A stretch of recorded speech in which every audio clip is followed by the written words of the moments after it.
Un saludo. Mi nombre es Amparo López y soy profesora del Departamento de Ingeniería Hidráulica y Medio Ambiente de la Universidad Politécnica de Valencia.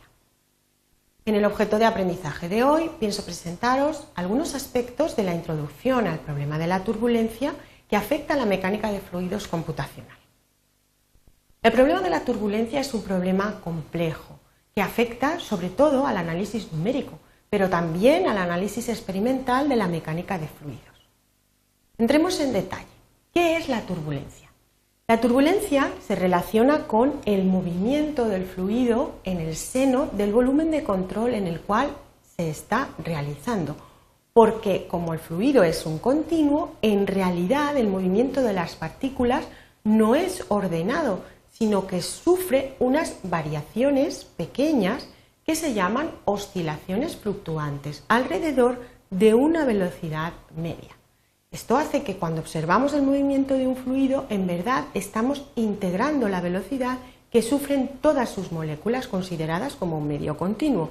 Y eso lo que ocurre o lo que fuerza es que el movimiento del fluido es ordenado hasta un cierto límite de velocidad y a partir de ahí, cuando los fluidos se aceleran, comienza la turbulencia, comienza el desorden, apareciendo lo que se llaman las componentes fluctuantes de los campos de velocidad.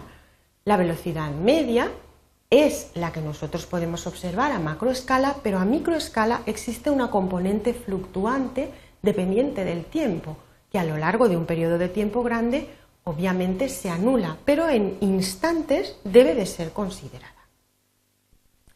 A la ecuación de continuidad, que es una de las ecuaciones fundamentales, la de conservación de la masa, no le afecta la existencia de la turbulencia, porque la masa es una magnitud que no va a variar con esas fluctuaciones.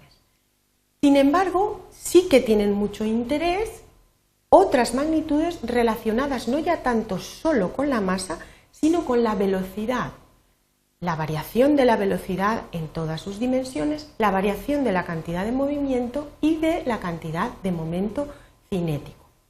En este sentido, las ecuaciones de Navier-Stokes, que observan la variación de la velocidad dentro del volumen de control y de la cantidad de movimiento, presentan unos elementos, unas partes dentro de su ecuación en los cuales se multiplican las componentes de la velocidad. Cuando se multiplican las componentes medias, nada ocurre, porque al promediarlas desaparecen. Pero cuando se multiplican las componentes fluctuantes, la promediación del producto de las componentes fluctuantes no desaparece. De manera que con el mismo número de ecuaciones nos aparecen ese producto de las componentes fluctuantes promediadas, que no tiene una ecuación propia y que viene a suponer un problema numérico, porque nos encontramos con más incógnitas que ecuaciones.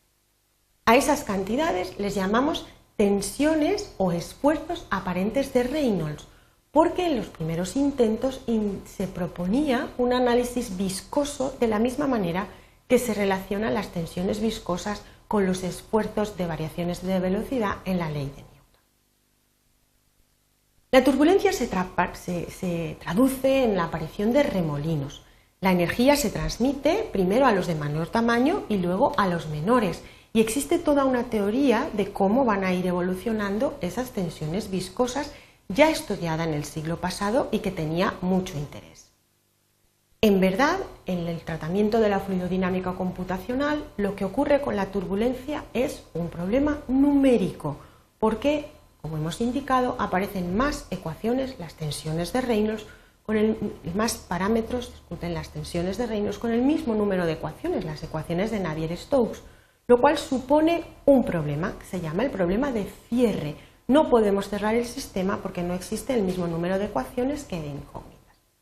Para eso lo que necesitamos es poner soluciones de cierre, que a lo largo del tiempo han sido de varias maneras. Por ejemplo, la simulación numérica directa proporciona una resolución a números de Reynolds muy bajos directamente de todas las ecuaciones. La simulación de estructuras turbulentas grandes, llamada LES, Large Eddy Simulation, va a proponer a una simulación intermedia. Algunas las estudia directamente y otras las promedia. Mientras que la tecnología o las estructuras RANS, Reynolds Average Navier-Stokes Model, lo que propone es una resolución promediada de esas ecuaciones que sí que nos da ecuaciones adicionales para proponer parámetros para esa resolución específica de las tensiones de Reynolds. Por ejemplo, una sola ecuación, como los modelos de longitud de mezcla u otros, de dos ecuaciones, como el modelo de kappa epsilon, o de varias ecuaciones. El modelo de linealización de una sola ecuación viene abordado desde el principio de las tensiones de Reynolds, que proponían una viscosidad aparente, o bien la longitud de Prandtl, que habla de una distancia a partir de la cual no existe una interacción turbulenta con el medio. Estas soluciones se utilizan en ocasiones a números de Reynolds bajos. Cuando los números de Reynolds crecen, necesitamos soluciones que se llaman de dos parámetros de segundo orden, que van a proporcionar dos nuevos parámetros con un conjunto nuevo de ecuaciones. De todos ellos, el más utilizado es el K epsilon o kappa epsilon, que habla de la energía cinética turbulenta, K, y de la variación de la energía cinética turbulenta, epsilon, definiendo una nueva viscosidad de remolino que relaciona ambas y proporcionando un conjunto de ecuaciones que, cerradas con sus ecuaciones, con sus parámetros correspondientes, sí que encuentra tratable un sistema que proporcione soluciones numéricas para la disipación viscosa. En ese sentido, aparece un número de ecuaciones grandes, donde los parámetros kappa y epsilon se introducen en las ecuaciones y se resuelven introduciendo otras constantes que vienen referidas en la literatura o en cada uno de los tipos de ecuaciones que cierran el sistema y de verdad proporcionan las velocidades instantáneas y los parámetros de la turbulencia, así como los de la presión en todo el volumen de control de estudio. Existen otros modelos de cierre, como por ejemplo el modelo kappa omega, u otros que introducen todavía más ecuaciones, como los modelos de tensiones de Reynolds de 6 ecuaciones y en continuo desarrollo.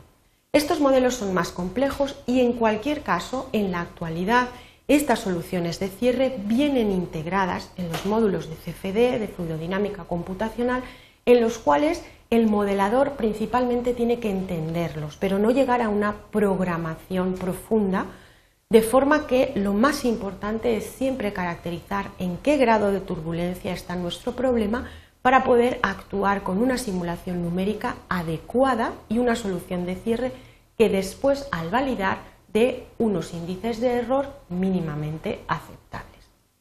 Con ese conocimiento de las soluciones de la turbulencia, debemos reconocer que el análisis es un problema importante que debe considerarse cuando las velocidades y las ecuaciones son grandes, al aparecer el elemento turbulento o fluctuante que complica fuertemente las ecuaciones, pero las soluciones de cierre ya están implementadas en la fluidodinámica computacional y van a proporcionarnos un número de ecuaciones y de incógnitas adecuado para encontrar siempre soluciones numéricas en todo el volumen de control.